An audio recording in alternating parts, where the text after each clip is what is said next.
University for the Ames straw poll. The candidates are looking to capture a bit of momentum for the 2012 election, when one of them will become the Republican nominee and will have a chance to take on President Barack Obama in the presidential election. Congresswoman Debbie Wasserman Schultz is the chairperson of the Democratic National Committee, and she is in Ames, Iowa. Hi, Congresswoman. Hi, Mike. How are you? Feeling pretty good. Did you not get the memo? This is a GOP straw poll. What are you doing there?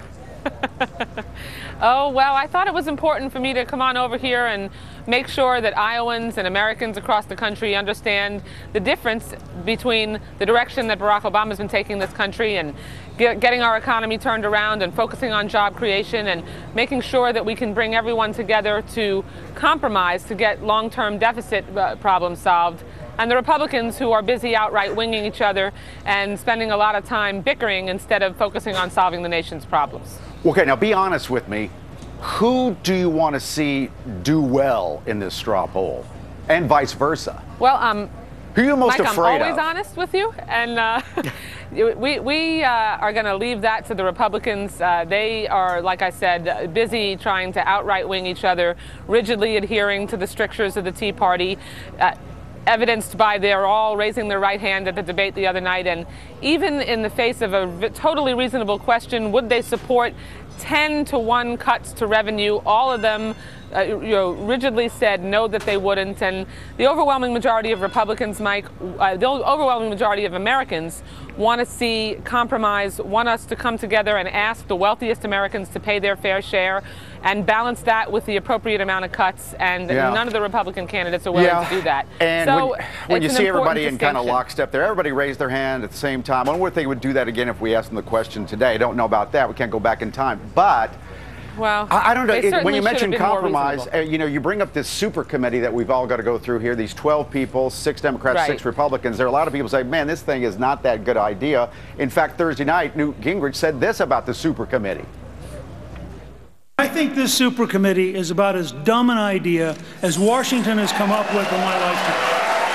I mean, if you will for a second, Brett, I used to run the House of Representatives. I have some general notion of these things. The idea that 523 senators and congressmen are going to sit around for 4 months while 12 brilliant people, mostly picked for political reasons, are going to sit in some room and brilliantly come up with $1 trillion or force us to choose between gutting our military and accepting a tax increase is irrational. They're going to walk in just before Thanksgiving and say, all right, we can shoot you in the head or cut off your right leg. Which do you prefer?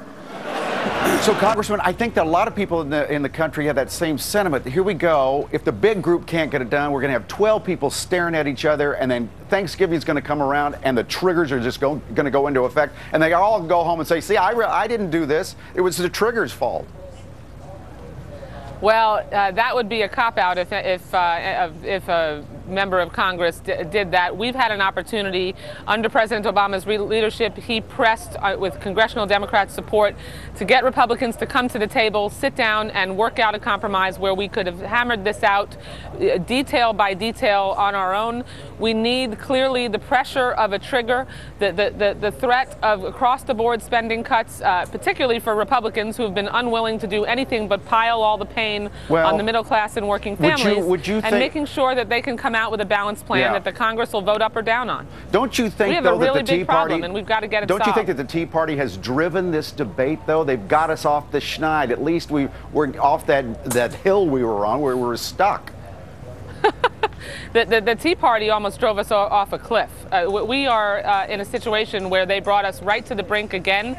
President Obama had rescued us from the precipice of economic disaster, gotten the economy to begin to turn around, and now the Tea Party has forced through their rigidity a Tea Party downgrade from S&P, which is really troubling.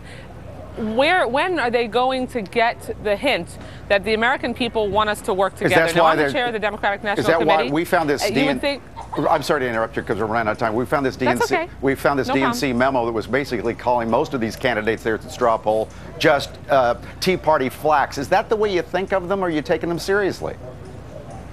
Well, that's for the American people to decide. And I mean, if the Tea Party candidates that are running for president would actually offer some new ideas instead of the same failed policies of the past, which put us in an economic dire situation to begin with, then they could be taken more seriously. But right now, they haven't offered anything except more right-wing proposals, more extremism, and I think the American people will reject it and want to go in the direction that the president's taken us. Thank you. Have a great day in Iowa. You look fantastic today. Thank you, too. More Fox and Friends in about 2 minutes. Don't go away.